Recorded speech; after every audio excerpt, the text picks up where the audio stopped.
Another major story tonight on Capitol Hill behind me. We are witnessing history in the making. Senate Republicans have changed the way the chamber confirms Supreme Court nominees from the 60-vote threshold to a simple majority, saying they're going back to business as usual before Democrats started requiring that 60-vote threshold for judges years ago. Republicans insist the Democrats' effort to block the confirmation of Neil Gorsuch is all about payback. Democrats say Gorsuch is a nominee for a stolen Supreme Court seat, citing Republican refusal to consider then-President Obama's choice last year.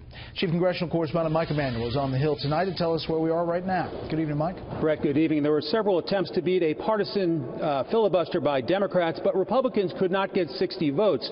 So Republicans changed the threshold to move forward with the Supreme Court nomination. On this vote, the ayes are 48. The nays are 52. With 52 votes, Republicans launched the so-called nuclear option to advance the Supreme Court nomination of Judge Neil Gorsuch.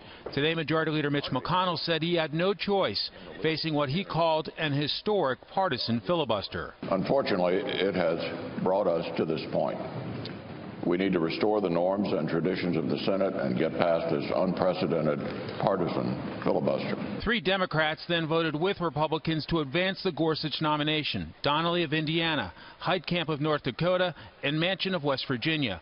All 3 from conservative states, likely facing competitive re-election races next year.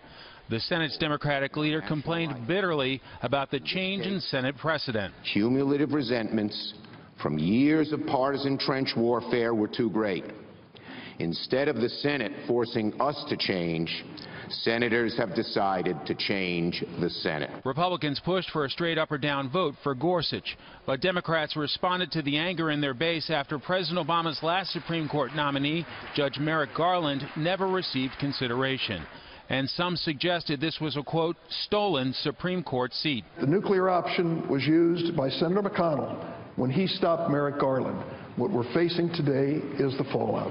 Tempers flared early, with the Senate Judiciary Chairman venting his anger at his Democrat colleagues. You've got to press forward, don't you? Even though you know the effort is doomed to fail.